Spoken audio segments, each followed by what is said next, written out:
As novas descobertas aqui na Igreja do Santo Suplício aconteceram durante uma recente restauração ao redor do túmulo de Jesus. Debaixo da Igreja do Santo Suplício, onde milhões acreditam que Jesus foi sepultado, algo foi descoberto discretamente, algo que ninguém esperava. Um piso que nunca deveria ter sido levantado. Um vazio sob o túmulo, linho onde nenhum linho deveria sobreviver. E então, nada. Uma laje de mármore no topo do que se acredita ser o túmulo de Jesus acaba de ser removida. E os arqueólogos agora estão analisando o que está embaixo dela.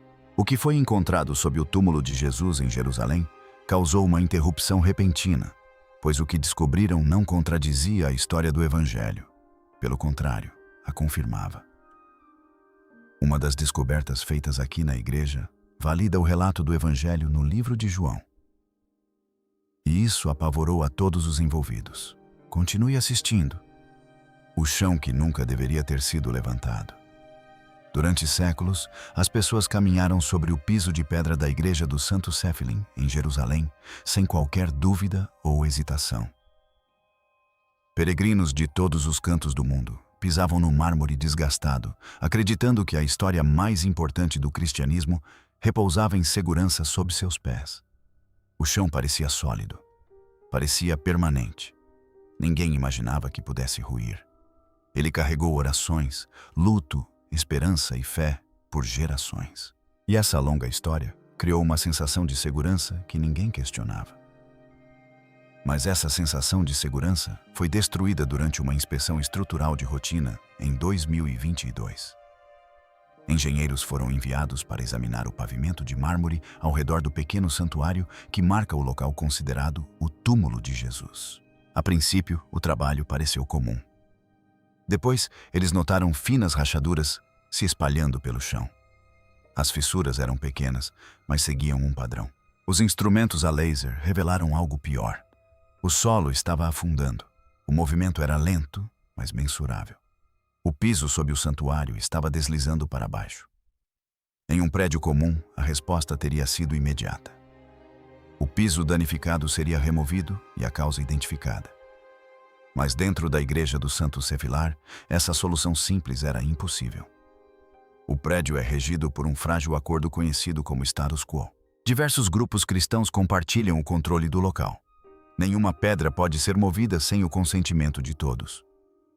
Essa regra manteve a paz por séculos, mas também congelou a igreja no tempo. Os reparos são adiados por décadas. Os problemas são frequentemente ignorados até se tornarem perigosos. Os engenheiros compreenderam imediatamente a gravidade da situação. Se o piso continuasse a afundar, o santuário acima dele racharia. E se o santuário rachasse, uma escavação de emergência seria inevitável. Isso exporia camadas desconhecidas sob a igreja e destruiria o frágil equilíbrio de poder em seu interior. O medo se espalhou silenciosamente. Os engenheiros adiaram seu relatório completo. Os documentos oficiais usavam uma linguagem calma. Todos sabiam que o risco estava aumentando e ninguém sabia como impedi-lo. Anos se passaram antes que a permissão fosse concedida. Quando a aprovação finalmente chegou, estava carregada de tensão. As instruções eram rígidas. Consertar apenas o piso. Não registrar nada além do necessário. Trabalhar rápido e falar o mínimo possível. Ninguém tinha garantia de proteção caso algo inesperado acontecesse. No momento em que a primeira placa de mármore foi levantada, a atmosfera mudou. As vozes baixaram. As mãos tremeram. As ferramentas pareceram mais pesadas. Os trabalhadores conferiam as medidas repetidamente. Ninguém fazia piadas. Ninguém relaxava. Muitos sentiram o medo apertar o peito.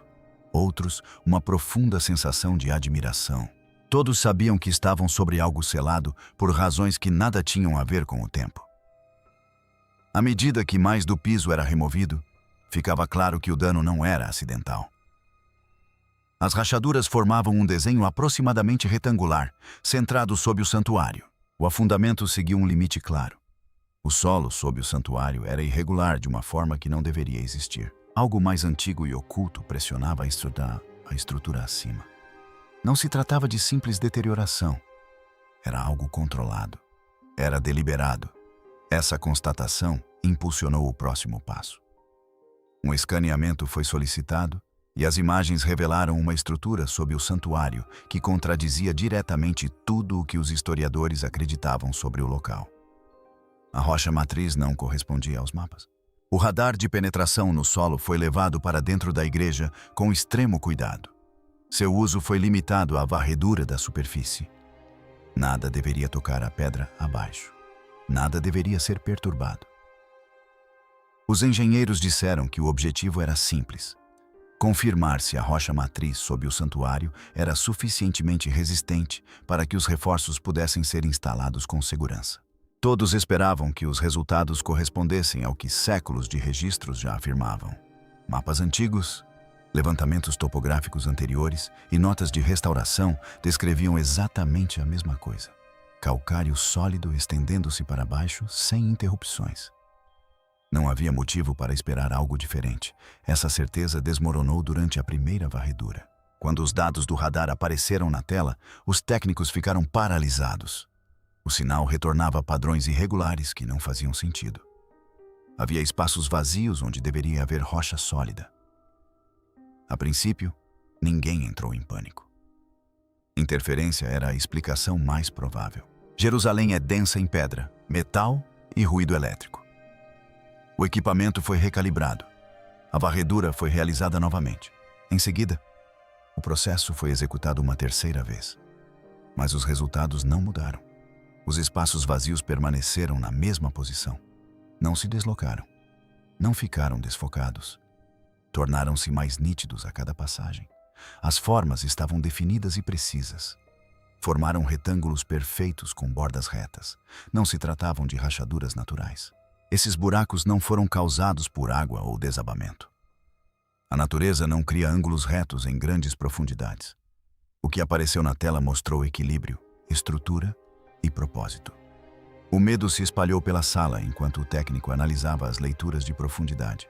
As formas eram uniformes em altura e largura. Elas não estavam distribuídas aleatoriamente. Estavam agrupadas bem juntas. Pior ainda, estavam centradas diretamente sob o próprio túmulo. O resto da igreja apresentava resultados normais. Pedra sólida, sem lacunas, sem surpresas. O problema existia apenas sob o ponto mais sagrado do edifício. Os dados contradiziam tudo o que era oficialmente conhecido. Nenhum registro escrito de qualquer autoridade mencionava uma estrutura sob a lápide tumular. O Vaticano não possuía documentação. Os arquivos da Igreja Ortodoxa Grega não revelaram nada. Os registros armênios estavam em silêncio. Gerações de zeladores juraram que nada havia abaixo da superfície. O radar agora indicava o contrário. A equipe realizou varreduras de controle em áreas próximas para garantir. As leituras corresponderam perfeitamente às expectativas. O equipamento estava funcionando exatamente como deveria. Não houve nenhuma falha técnica. Não havia engano. O solo sob o túmulo era diferente porque havia sido alterado. O clima na área de trabalho mudou rapidamente. A confusão deu lugar ao medo e à cautela. Os engenheiros passaram a ser cautelosos com cada palavra. Os relatórios foram reescritos. Termos claros foram suavizados. A palavra vazio desapareceu e foi substituída por anomalia. Os arquivos foram restringidos. O acesso foi limitado. Ninguém acusou abertamente ninguém de esconder a verdade, mas não havia necessidade. O silêncio dizia tudo. A conclusão era inevitável. A rocha matriz sob o santuário havia sido cortada. Alguém, no passado, esculpiu o calcário sólido com um propósito. Esse ato exigiu tempo, habilidade e planejamento. Também significou segredo. O que quer que estivesse abaixo da superfície sobreviveu a guerras, incêndios, destruição e reconstrução sem jamais ser registrado. Permaneceu oculto enquanto a cidade acima era arrasada repetidas vezes. Para entender como algo assim poderia existir sob um dos sítios arqueológicos mais estudados da Terra, a equipe precisou olhar para o passado. Precisaram encarar um período em que Jerusalém não foi restaurada com o devido cuidado. Foi destruída, coberta e esquecida. Roma não construiu aqui, Roma o enterrou. Após a queda de Jerusalém para Roma em 70 d.C., a cidade não foi simplesmente tomada à força. Ela foi desmantelada pedaço por pedaço. As tropas romanas destruíram edifícios, arrasaram bairros e despojaram a cidade de sua identidade. O que se seguiu não foi uma recuperação, mas sim um apagamento.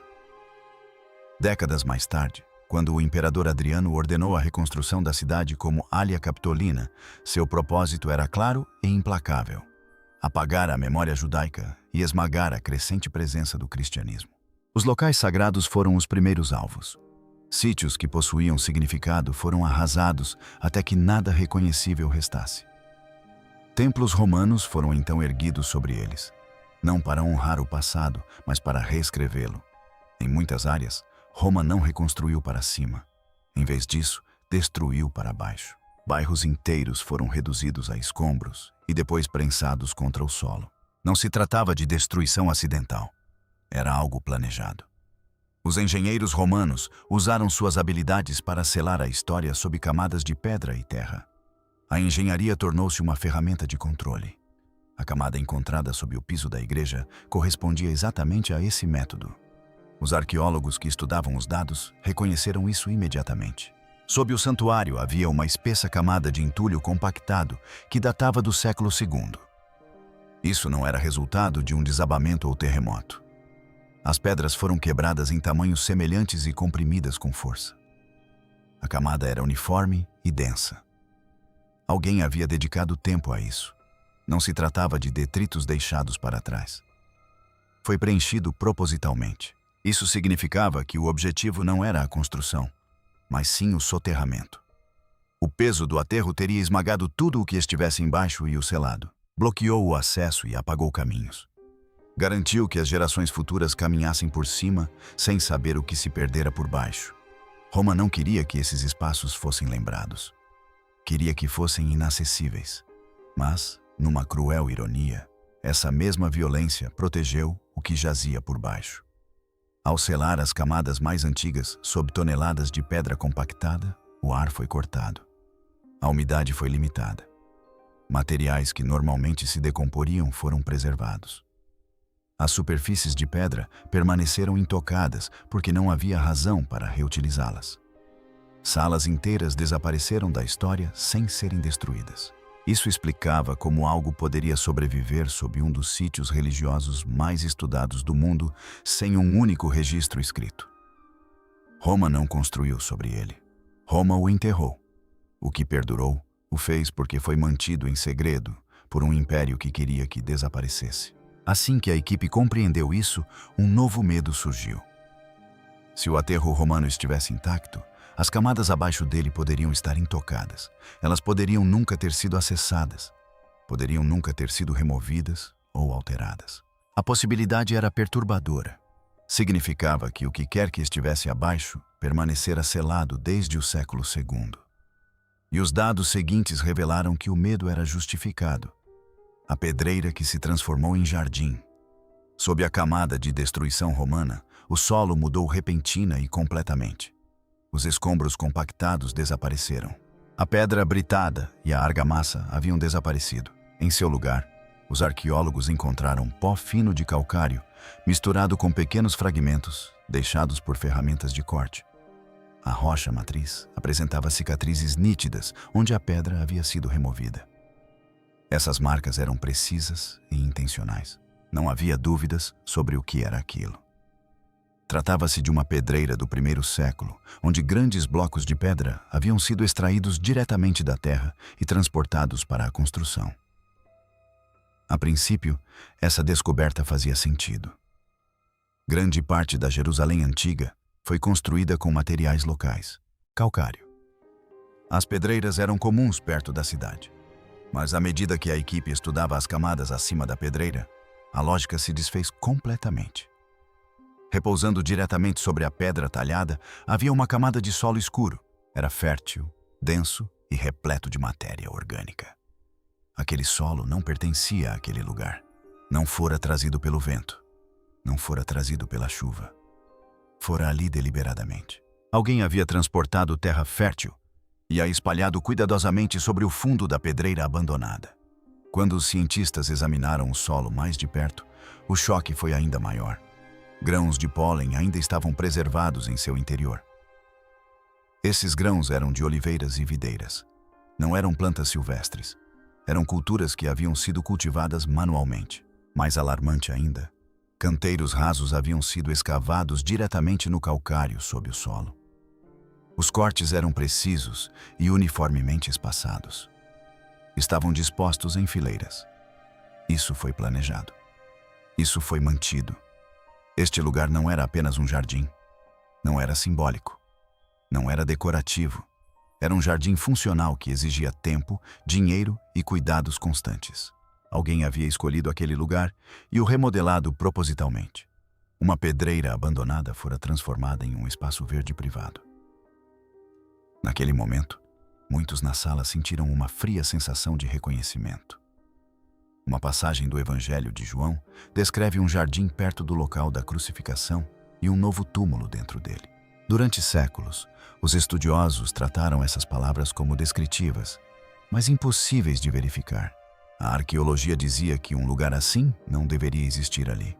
Agora, o próprio terreno dizia o contrário.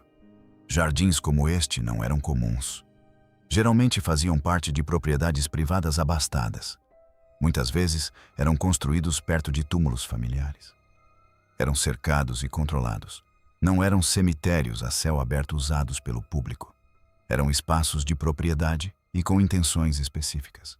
Isso significava que o local sob a igreja nunca foi aleatório, nunca foi acidental. Ele havia sido projetado, moldado e protegido muito antes da destruição romana. E no centro daquele jardim cuidadosamente construído, havia algo muito mais perturbador do que o solo ou a pedra. O túmulo que fora usado antes de sua conclusão. Assim que o solo do jardim foi limpo e a rocha matriz totalmente exposta, os arqueólogos perceberam que não estavam diante de um monumento simbólico ou de um santuário posterior. Estavam dentro de uma tumba judaica, escavada na rocha, do século I, esculpida de acordo com leis funerárias rigorosas, bem documentadas e raramente violadas. A câmara revelou bancos funerários lisos, talhados com precisão, projetados para lavar, ungir e envolver um corpo antes da decomposição. Cada detalhe mensurável coincidia com os túmulos judaicos da elite datados do início do período romano. Então, surgiu o detalhe que mudou tudo. Na parede oeste, um nicho funerário havia sido iniciado, mas nunca concluído. O corte parava abruptamente, no meio, com marcas de ferramentas ainda visíveis. Não havia alisamento, acabamento ou correção. Não se tratava de erosão ou danos posteriores. Era uma obra abandonada. Na prática funerária judaica, especialmente para famílias ricas, os túmulos eram concluídos antes mesmo de serem usados. Interrupções na construção eram raras e o abandono no meio da escavação era praticamente desconhecido. No entanto, essa tumba já havia sido usada. A própria arquitetura demonstrava a urgência. Os bancos apresentavam sinais de contato, enquanto parte da câmara permanecia inacabada. Essa combinação indica um sepultamento realizado sob extrema pressão de tempo. A causa mais provável não foi a pobreza ou um acidente, mas sim a lei. A lei judaica de sepultamento exigia que os mortos fossem enterrados antes do pôr do sol, especialmente antes do Shabat ou de um dia festivo. Essa pressão é descrita diretamente no Evangelho de Marcos 15, 42 a 46, que afirma que o sepultamento ocorreu às pressas porque a noite se aproximava. O que o texto descreve como urgência, a pedra registra como interrupção. O túmulo ainda estava sendo esculpido quando, de repente, se tornou necessário. Não se trata de um alinhamento simbólico, mas sim de um procedimento. Os pedreiros pararam de trabalhar. Um corpo foi trazido e o sepultamento prosseguiu mesmo assim. A implicação é clara. Quem quer que tenha sido colocado neste túmulo não deveria morrer quando morreu. O espaço foi preparado na medida certa, bem a tempo. A arquitetura preserva esse momento de interrupção como um gesto congelado. E esse corte inacabado leva diretamente ao que jamais deveria ter sobrevivido em seguida. O linho não deveria ter sobrevivido. A pedra pode sobreviver por milhares de anos, mas a matéria orgânica não. Esta é uma das regras mais básicas da arqueologia. Os tecidos se decompõem, os óleos evaporam, a carne desaparece. Por isso, Ninguém esperava encontrar qualquer vestígio de um corpo dentro da tumba. Foi por isso que a descoberta seguinte interrompeu os trabalhos quase imediatamente. Dentro dos sulcos rasos do banco funerário, os cientistas detectaram fibras microscópicas de linho. Elas não eram visíveis a olho nu. Foram encontradas somente após uma cuidadosa amostragem com ferramentas de microaspiração projetadas para coletar os menores vestígios possíveis sem danificar a pedra. Inicialmente, as expectativas eram baixas. Presumia-se contaminação. Esperava-se matéria vegetal. Ninguém estava preparado para o que apareceu sob o microscópio. As fibras apresentavam um padrão torcido e compacto que correspondia ao linho antigo. Não correspondiam a raízes. Não correspondiam aos tecidos modernos. A estrutura era compatível com tecidos produzidos no primeiro século. Os testes químicos foram além, revelando resíduos absorvidos pela própria pedra. Os resíduos correspondiam aos óleos aromáticos usados em funerais judaicos no início do período romano. Esses óleos eram feitos de mirra e babosa. Eram raros, caros e usados apenas para mortos honrados. Essa combinação mudou tudo. O linho sozinho poderia ser uma explicação descartada. Os resíduos de óleo sozinhos poderiam ter vindo de uma atividade posterior. Juntos, incrustados exatamente no local onde um corpo teria repousado, indicavam contato físico direto. Um corpo humano envolto em linho e tratado com óleos funerários havia sido colocado naquele banco. A preservação levantou novas questões. O linho não deveria sobreviver por tanto tempo. Os óleos não deveriam permanecer detectáveis. A resposta estava acima do túmulo. Quando os romanos esmagaram a cidade e a selaram com aterro denso, criaram sem querer uma câmara selada. A circulação de ar cessou. Os níveis de oxigênio caíram. A umidade ficou limitada. O túmulo tornou-se uma cripta fechada. O que deveria ter desaparecido em poucos anos permaneceu aprisionado por séculos. A descrição no Evangelho de João fala de um corpo envolto em linho com especiarias. De acordo com o costume judaico, a arqueologia agora confirmou que se tratava de linho. A arqueologia confirmou a presença de especiarias. A arqueologia confirmou o depósito em um banco funerário. O que a arqueologia não confirmou foi a decomposição. Não havia ossos, fragmentos ou qualquer resíduo deixado por um corpo em decomposição. O linho estivera ali. Os olhos estavam ali. Um corpo claramente estivera ali e agora desapareceu. Essa não foi uma ausência causada por negligência ou perturbação. Foi uma ausência após a presença. Isso forçou a investigação a entrar em um local onde a arqueologia raramente chega. As evidências permaneceram. O corpo não. E sob aquele banco, os dados sugeriam que ainda havia mais por vir. A câmara, sob a câmara, o radar de penetração no solo ainda guardava segredos. Sob a própria laje funerária, diretamente abaixo do piso principal da tumba, os técnicos notaram algo que não esperavam. Os dados revelaram um vazio retangular. Suas bordas eram nítidas, sua profundidade consistente. Não se tratava de uma fenda natural. Não era uma dolina. O formato era preciso. A geometria demonstrava uma clara intenção. Nenhum registro histórico a mencionava. Nenhum relatório de restauração a reconhecia. Era como se a própria tumba tivesse um segredo embutido em seus alicerces, pois quebrar o piso de mármore acima era proibido. A equipe teve que improvisar. Uma microcâmera foi cuidadosamente inserida através de uma fissura natural no calcário. A imagem ganhou vida nos monitores. O que viram deixou todos boquiabertos. Uma segunda câmara jazia intacta sob a tumba principal. O chão estava coberto por uma camada de poeira que não havia sido removida por quase 2000 anos. Não havia pegadas, nem marcas de ferramentas. As paredes eram lisas e limpas. Não havia sinais de desabamento, nem cicatrizes de intrusões anteriores. No centro da câmara havia um banco de calcário. Parecia não ter sido usado. Suas bordas eram afiadas. Sua superfície era imaculada. Nunca havia sofrido desgaste. Não havia restos humanos. No entanto, vestígios estavam lá. Fibras microscópicas de linho reapareceram, desta vez em um aglomerado compacto sobre a bancada. As fibras estavam concentradas em uma área.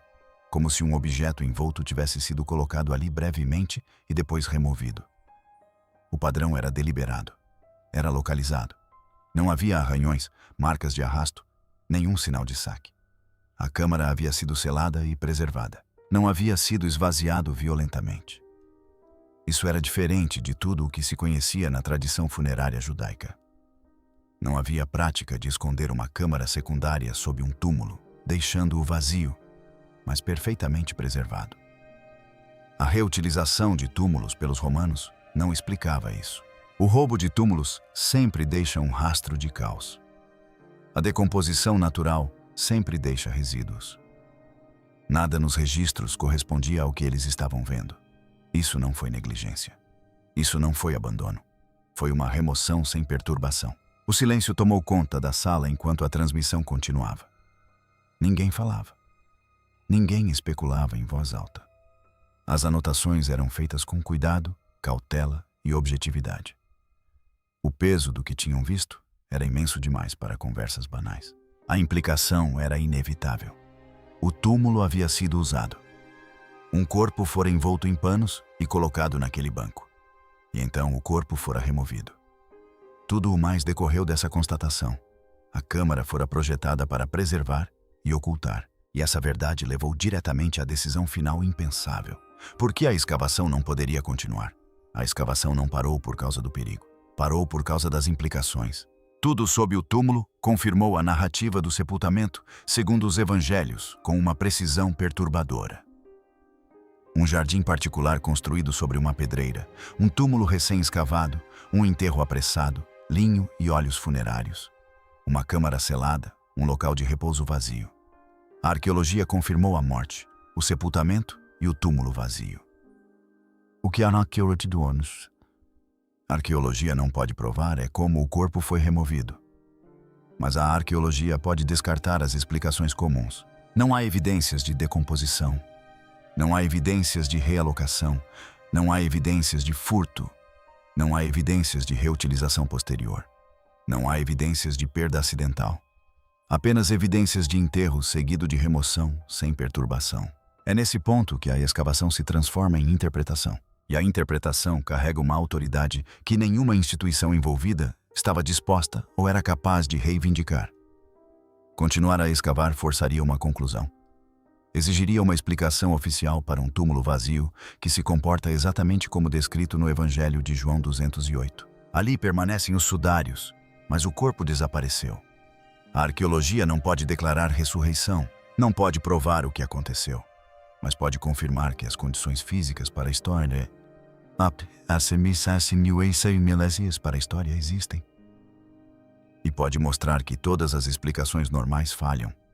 É por isso que o trabalho parou. Não porque a fé estivesse ameaçada, não por preocupações com a segurança, mas porque o solo sob o túmulo já não permitia neutralidade. A escavação atingiu um limite que a ciência não pode ultrapassar sem entrar em questões de significado. E o significado é exatamente o que este sítio foi selado para proteger durante 2000 anos. Nada do que foi encontrado sob o túmulo contradiz o relato bíblico. O que é assustador é a total concordância. Obrigado por assistir.